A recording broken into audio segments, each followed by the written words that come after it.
chicken এসছে,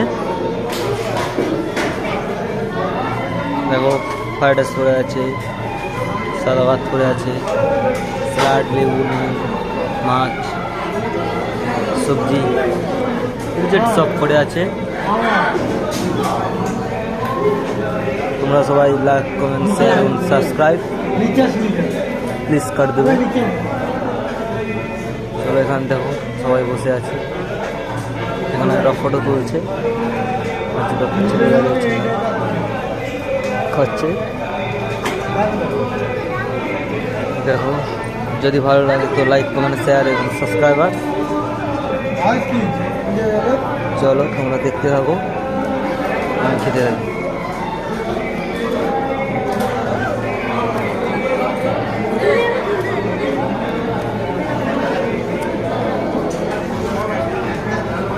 যদি ভালো লাগে দেখো, দেখুন